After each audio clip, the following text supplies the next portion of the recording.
¿Alguna vez has escuchado decir a alguien que el clima está muy loco últimamente cuando hace demasiado frío o calor? Lo que en realidad está describiendo esa persona es el tiempo atmosférico de ese día, no el clima.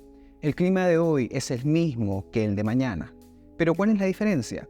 Podemos comparar el tiempo atmosférico como el estado de ánimo de una persona, es decir, que puede variar de día a día. Mientras que el clima es más bien como la personalidad de una persona, representa las condiciones atmosféricas promedio en el largo plazo. Esto quiere decir que el clima cambia, pero en horizontes de tiempo superiores a 30 años. Por ejemplo, según la clasificación climática de Köppen, en la década del 80, la Ciudad de México tenía un clima CWB, equivalente a un clima templado húmedo con verano fresco. Sin embargo, el cambio climático ha alterado de forma considerable las temperaturas y patrones de lluvia en la zona y muy probablemente el clima de la Ciudad de México esté en una transición de CWA, que es un clima templado húmedo con verano caluroso. Por lo tanto, el tiempo cambia diariamente. El clima lo hace, pero a largo plazo. Entre los dos, es alarmante que cambie el clima, por todas las consecuencias que traería para nuestros medios y modos de vida. Por esa razón preocupa el calentamiento global antropogénico. Los gases de efecto invernadero actúan como una fiebre para el planeta, atrapando el calor y haciendo que la temperatura global aumente progresivamente. Y al igual que una fiebre muy alta puede provocar convulsiones y daños graves en el cuerpo, este sobrecalentamiento está ocasionando cambios bruscos y violentos tanto en el tiempo como en el clima de la Tierra. Pero recordemos, el tiempo hace referencia a variaciones a escala de días y el clima a variaciones a escala de décadas.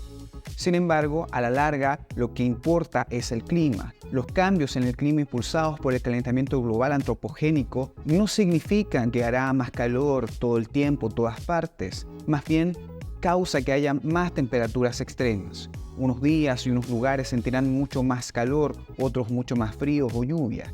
Es una alteración al sistema climático global que altera la flora, la fauna, los medios y los modos de vida. El sexto informe del Panel Intergubernamental de Expertos del Cambio Climático señala que en el mejor de los escenarios modelados, tanto Latinoamérica como el Caribe están expuestos y presentan condiciones de vulnerabilidad elevados. La temperatura global desde la primera revolución industrial ya aumentó en 1.0,9 grados Celsius y la influencia humana es la principal causa del calentamiento global observado. El mismo informe señala que se proyecta un aumento de la temperatura global de entre 1 a 5.7 grados Celsius para finales del siglo, dependiendo del escenario de emisiones que se modele. Es crucial mantener el aumento de temperatura por debajo de los 1.5 grados Celsius a 2 grados Celsius para finales de este siglo. Sin embargo, estamos lejos de lograrlo. Cada fracción de grado adicional significa mayores riesgos de forma acumulativa. Como todos sabemos, el cambio climático afecta a los glaciares y casquetes polares más rápido. Aumenta el nivel del mar y acidifica los océanos, daña los corales y criaturas marinas. Los cambios actuales en temperatura no tienen precedentes en 125.000 años. Por lo tanto, la sociedad como la conocemos no está preparada. Para los próximos años se proyectan olas de calor extremo 5 veces más probables en las ciudades por el efecto de las islas de calor urbano, poniendo en riesgo a millones de personas. Mayores inundaciones por modificaciones en los periodos de retorno de máximas crecidas de ríos y zonas afectadas con crecidas con periodos de retorno menores a 100 años. El cambio climático ya está impactando a millones de personas, especialmente las más vulnerables y marginales que viven en zonas altamente expuestas a eventos hidrometeorológicos con condiciones de vulnerabilidad alta. Según el IPCC, entre 3.300 y 3.600 millones de personas viven en condiciones altamente vulnerables al cambio climático. Entonces, ¿qué podemos hacer? La respuesta directa es adaptación al cambio climático. ¿Y qué es la adaptación? Es muy importante, ya que implica que realicemos ajustes para reducir los daños y las pérdidas a escala local para aprovechar los beneficios de un clima que está cambiando. Por ejemplo, cambiar cultivos más resistentes y resilientes a la sequía, mejorar los sistemas de alerta temprana para eventos extremos, conservar los ecosistemas que protegen las inundaciones como los manglares, desarrollar infraestructura sostenible y resiliente, soluciones basadas en la naturaleza, entre otros. La adaptación busca moderar o evitar los daños y las pérdidas y aprovechar los aspectos beneficiosos del clima actual y futuro.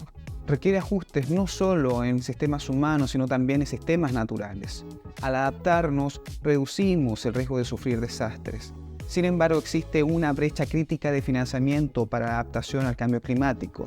Se estima que el déficit anual oscila entre 194.000 y 366.000 millones de dólares. Recientemente en la COP28 de Egipto, los delegados acordaron establecer un fondo para compensar los daños y las pérdidas causados por eventos climáticos extremos en países vulnerables. La Unión Europea, el Reino Unido, Estados Unidos y otros países anunciaron contribuciones inmediatas por alrededor de 400 millones de dólares.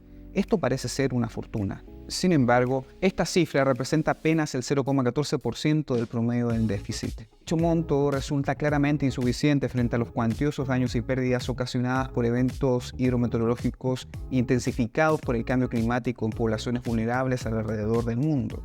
Se requieren compromisos más ambiciosos por parte de los principales emisores de gases de efecto invernadero para financiar medidas de adaptación y compensación de pérdidas en las naciones más afectadas por fenómenos climáticos extremos.